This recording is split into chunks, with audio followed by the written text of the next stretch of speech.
Have you ever imagined that? Celebrities faced heroin's grip, glimpsed darkness, and triumphed in recovery, showcasing addiction's harsh hold and human spirit's resilience.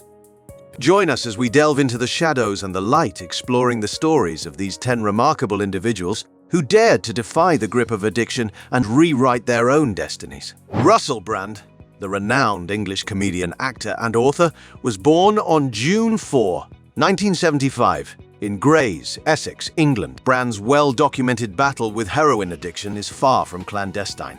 The charismatic comedian openly discusses the years entangled in alcohol and various substances, commencing his usage at the age of 19, finding solace in the haze of heroin-induced euphoria. During this tumultuous period, Chip Summers, Brand's manager, played a pivotal role in staging a timely intervention.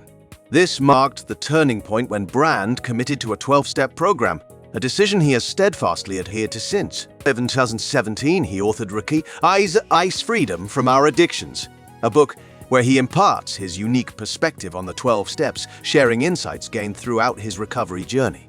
Presently, Russell Brand celebrates 17 years of sobriety free from the grip of drugs and alcohol. I feel confident in saying that they are vacuous and pointless, a distraction at a time where we need to be coming. I feel that it might be fundamentally meaningless. Okay. Robert Downey Jr., the American actor, was born on April 4, 1965 in Manhattan, New York City, USA. He has had a prolific and varied career in the entertainment industry. Downey was first introduced to drugs at the age of 6 when his father allowed him to try marijuana.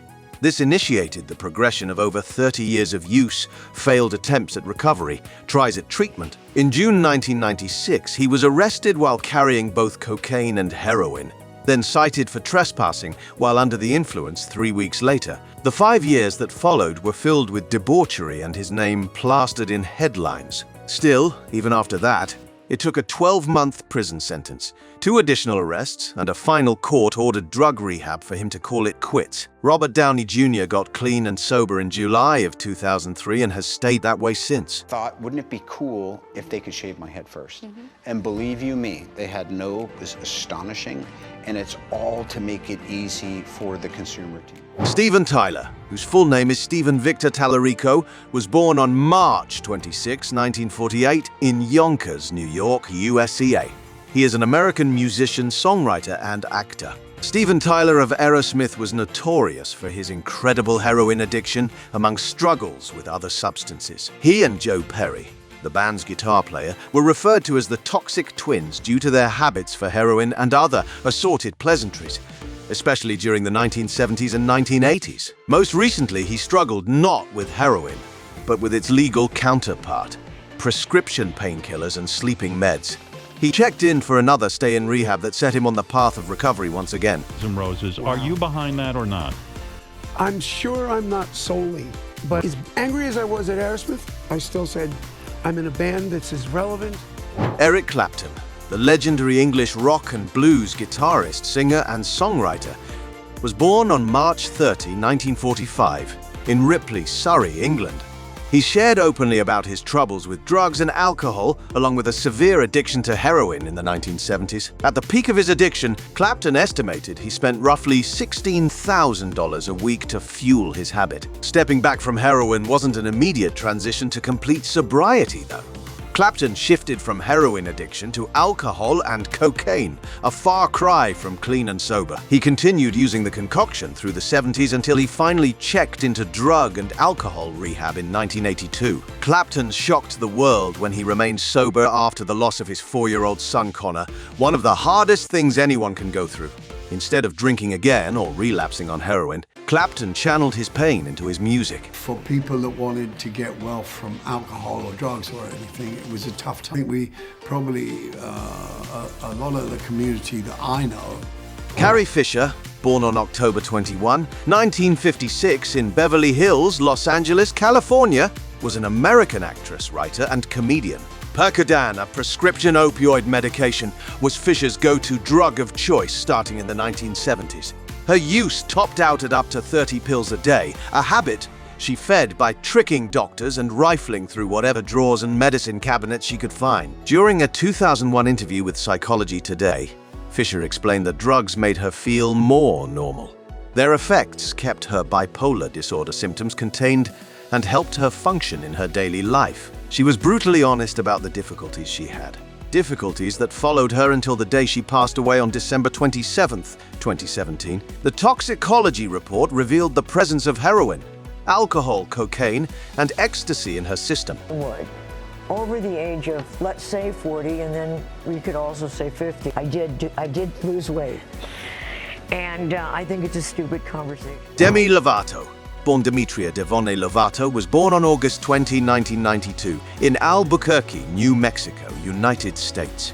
She is a versatile American singer, songwriter, actress, and producer. Demi Lovato has been open about her struggles with addiction, mental health, and an eating disorder. The singer and actress first entered rehab in 2010, but continued to struggle with substance abuse in the following years. After a near-fatal overdose in 2018, Lovato committed to her recovery and has since been candid about her journey.